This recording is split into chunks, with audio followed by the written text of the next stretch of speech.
선생님 안녕하십니까? 대구시 김일봉 내과의원 김일봉입니다. 알피니온 울트라사운드 아카데미 2022년 11월 13일 일요일 개최되는 강좌입니다. 서울 마포구 일진빌딩 CNC 홀에서 진행됩니다. 제가 맡은 제목은 KT라스 2021에 의한 값상승 결절의 평가입니다. 내용이 아주 방대하고 좀 어려운 점도 많습니다. 그래서 제가 미리 프리뷰로서 녹화를 해서 선생님들이 두고두고 자세히 볼 수 있도록 그렇게 진행하고 있습니다. 지금 6번째 강좌를 하겠습니다. 6번째 강좌입니다. 첫 번째는 값상 결절의 터미놀로지 용어를 했고, 두 번째는 우리가 케이트라드에 의한 그 질환을 쭉 같이 공부했습니다. 이번에 6번째 시간 선생님 같이 하겠습니다. 우선 푸어 프로그레스 팩터가 있죠. 푸어 프로그레스 팩터, 우리가 첫째는 extracellular extension ETA입니다. ETA는 이렇게 갑상선의 결절이 특히 악성으로 의심되는 결정이 사이로이드 캡슐을 뚫고 안테리어 스트랩 머슬을 인베이전하는 이런 형태가 되죠. 안테리어 스트랩 머슬이 이렇게 스트랩 머슬을 인베이전하는, 여기 프로그레스 팩터가 되겠습니다. 두 번째는 요거는 이제 트라케아로 인베이전합니다. 트라케아로 인베이전, 이게 트라케아에 인접해 있는 이 말리그넌시를 서스펜션하는 하이그레이드 병변이 이렇게 트라케아로 인베이전하는, 이렇게 되면 이제 요 앵글이 인베이전하면 앵글이 와이드닝 되는 거죠. 사이로이드와 트라케아의 앵글이 와이드닝 해지게 됩니다. 다음은 요거 리저널 림프노드로 인베이전 되는 거죠. 요 사이로이드 캡슐 트라키아 코먼 카로티드 아트리, 여기에 말리그넌시로 서스펙션하는 저에코 병변이 이렇게 트라키아의 스파지알 그룹으로 인베이전 프로트루전합니다. 리저널 그 에리어로 인베이전하는 그런 모습입니다. 익스텐션 되는 거죠. 다음에는 서비컬 림프노드 메타스테이시스가 푸어 프로그레스 팩터입니다. 림프노드에서 이 사이로이드 캔서의 림프노드 메타스테이시스를 서스펙션하는 소견은 시스틱 체인지, 낭 림프노드에 시스틱 체인지가 있거나, 두 번째는 에코제닉 포사이, 요거는 칼시피케이션을 서제시합니다. 이 두 개가 가장 중요한 소견입니다. 세 번째는 우리가 코티칼 하이퍼 에코제니시티, 포칼하거나 디퓨즈하거나 코틱스가 고에코로 되는 거죠. 다음에는 이 abnormal vascularity도 페리페랄 또는 디퓨즈, 페리페리에서 안으로 들어가는 전체적으로 있는 거, 이것이 네 가지가 가장 소견이 되겠습니다. 이렇게 되면 suspicious 사이로이드 캔서 리저널 림프노드 메타스테이스입니다. 두 번째 인디터미넌트였던 거는 에코제닉 하일룸이나 또 하일라 바스큘라리티가 없어지는 게 인디터미넌트입니다. 말리건 리스크가 20% 됩니다. 그 다음에 이것은 비나인으로 생각되는 거, 에코제닉 하일룸과 하일라 바스큘라리티가 있을 때는 말리건 리스크가 3% 이하가 되겠습니다. 다음입니다. 그렇으면 한번 보시도록 하겠습니다. 첫 번째가 포칼 하이퍼 에코제니시티, 포칼하게 이 코틱스가 이 하이퍼 에코로 보이고, 요거는 펑테이트 에코제닉 포사이 마이크로 칼시피케이션입니다. 그 다음에는 요 B는 요렇게 멀티포칼 시스틱 체인지입니다. 여기 시스틱 체인지, 요 림프노드인데 하일룸이고 여기에 멀티폴하게 시스터 이 두 가지가 가장 중요한 소견이 되겠습니다. 세 번째 소견은 이제 이 마크로 칼시피케이션이 생기는 거죠. 마크로 칼시피케이션, 코티칼 하이퍼 마크로 칼시피케이션이 있죠. 코티칼에 마크로 칼시피케이션이 생겼습니다. 라지 에코제닉 포사이가 쇄도인을 동반하는 것은 보이는 거예요. 코티칼 하이퍼 에코제니시티, 코티칼 하이퍼 에코제니시티죠. 그 다음에 네 번째는 abnormal vascularity, 바스큘라리티가 디퓨즈 하거나 또는 페리페럴 하거나 이렇게 보이는 경우입니다. 다음에는 이게 서비칼 림프노드 메타스테이시스 말링은 리스크죠. 예, 케이트라드 2021에 사이로이드 노즐을 이제 솔리드 하이포에코이 하고 서스피션 소견이 있으면 하이 서스피션이고 솔리드 하이포 서스피션 소견이 없으면 인터미디에트입니다. 그 다음에 사이로이드 노즐이 파셜리 시스틱이나 아이소 하이포에코이 하거나 이럴 때 서스피션 소견이 있으면 인터미디에트 서스피션, 서스피션 소견이 없으면 로우 서스피션이 되겠죠. 그 다음에는 아이소 하이퍼에코이 스폰지 폼이나 또는 파셜리 시스티드 인트라셀스테 에코제닉 포사이 소잉 코메트 테일 아트, 이거는 콜로이드 시스트를 말이죠.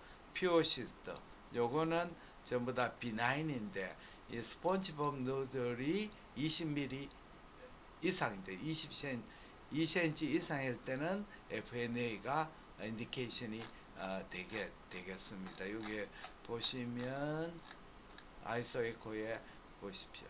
2cm 이상의 스폰지베이 FNA 인디케이션이 될 수도 있습니다. 자, 그 다음에는 팔로업은 어떻게 할 것이냐.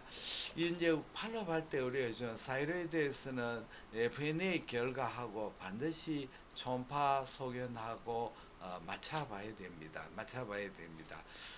그래서 이 초음파 소견이 우선합니다. FNA 소견보다.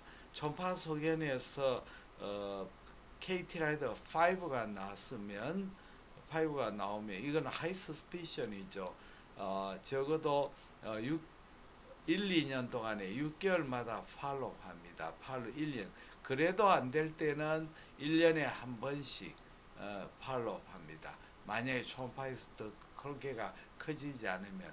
그 다음에는 이 KT-4에서는 1, 3, 5년마다 팔로우하게 됩니다. 5년간 팔로우에 변화가 없을 때는 3에서 5년마다 팔로우하고, 3일 경우에는 1, 3, 5 인터미디아 마찬가지로 팔로우하고 5년에 팔로우했으면 마찬가지로 3, 5년에 팔로우합니다.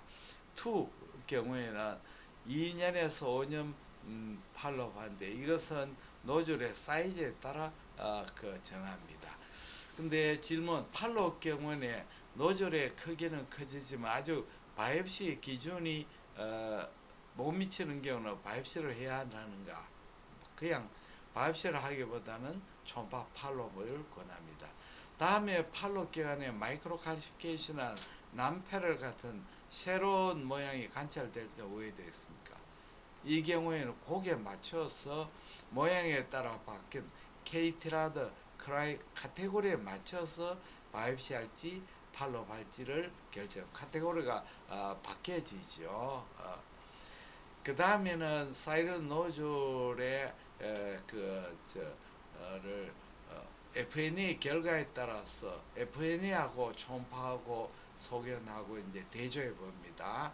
만약에 우리가 non-diagnostic FNA에 따라서 benign, aus, follicular lesion, undetermined significance, 요거 이제 아우스 일종입니다. FN follicular neoplasm,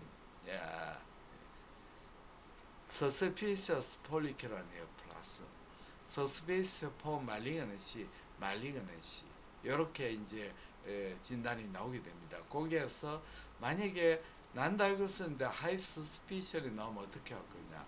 이거는 바로 리피트를 해야 됩니다. FNA나 코니더 바이옵시를 6개월 내로 빨리 하는 게 좋습니다. Indeterminate low suspicion은 이거는 FNA나 코니더 바이옵시를 12개월 내에 빨리 해야 돼요. 비나인인 경우인데 초음파에서 비나인 나왔습니다. 근데 초음파에서 high suspicion이 나왔다. 이럴 때는 초음파 하이 스피드인데 비나인, 이거는 12개월 내에 FNA를 리피트 해야 되겠습니다. 인터미디엇 로우 서스피션에서 비나인 낼 때는 이거는 24개월, 이거는 초음파를 팔로우 해야 됩니다. 그 다음에 이 아우스나 follicular lesion undetermined significance는 초음파에서 high suspicion 나올 때는 당연히 repeat FNA, CMB within 6 months 해야 돼요. Indeterminate suspicious는 12개월 내 FNA나 코니들 바이옵시 해야 됩니다.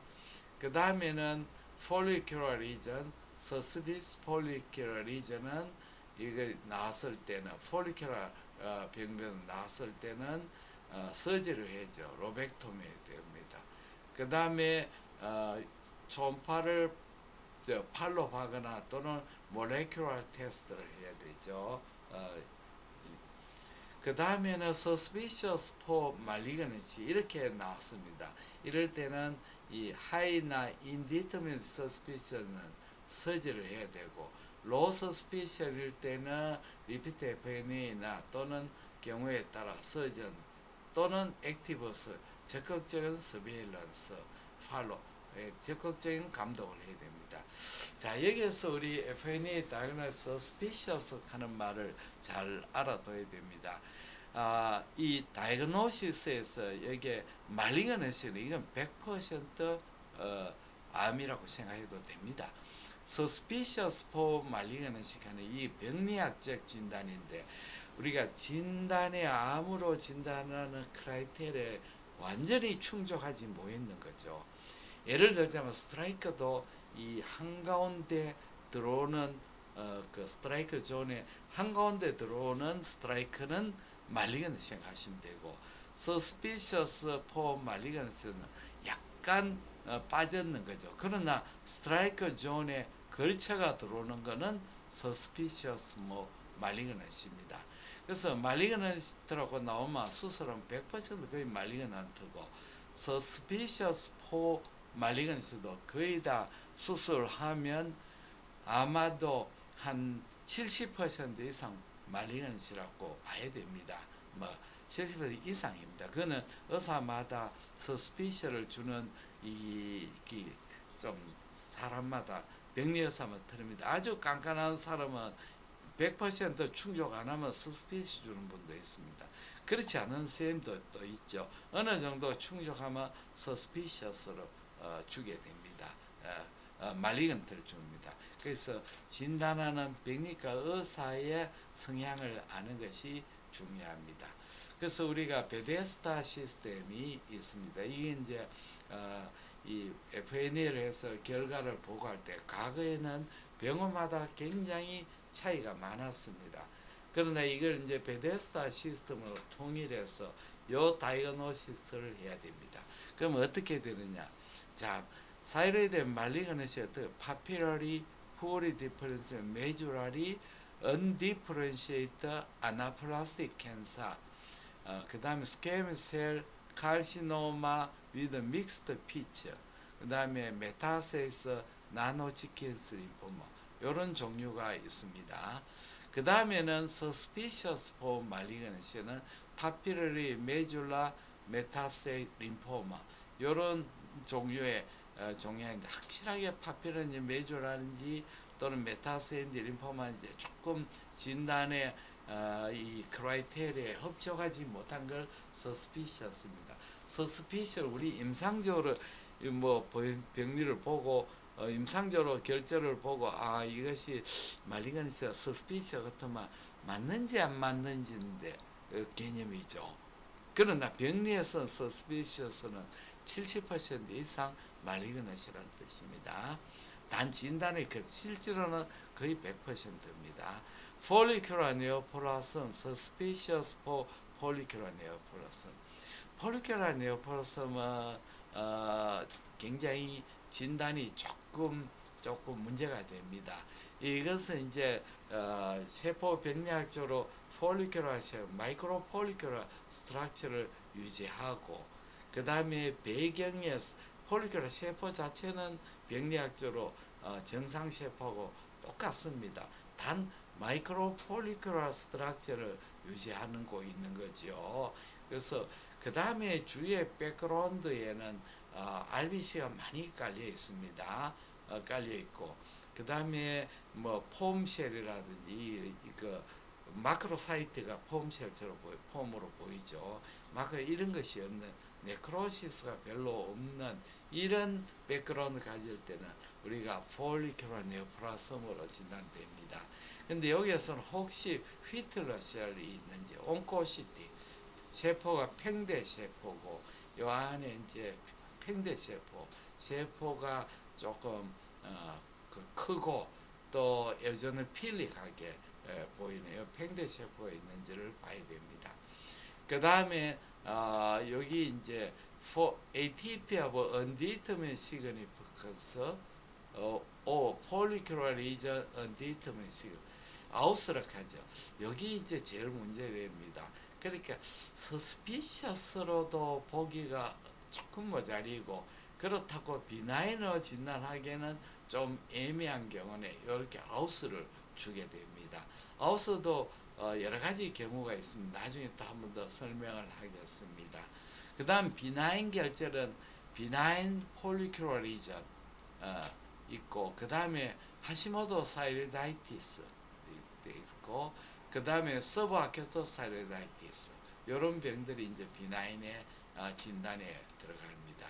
난 다이건스 언티스 진단이 안 되거나 검체가 좀 불충분한 경우 이거는 시스틱 프루이드만 나왔을 경우 그 다음에 세포는 거의 스며에 세포가 보이지 않는 경우 그 다음에는 이 이제 크로팅 되거나 아티팩트 피가 크로팅 되거나 아티팩트 이 두껍게 스며되거나 또는 RBC가 많이 깔려가 이 폴리큘러 세포가 거의 잘 안 보일 때 이런 경우죠. 이런 거는 이제 우리가 슬라이드 처리에 에러가 되는 거죠.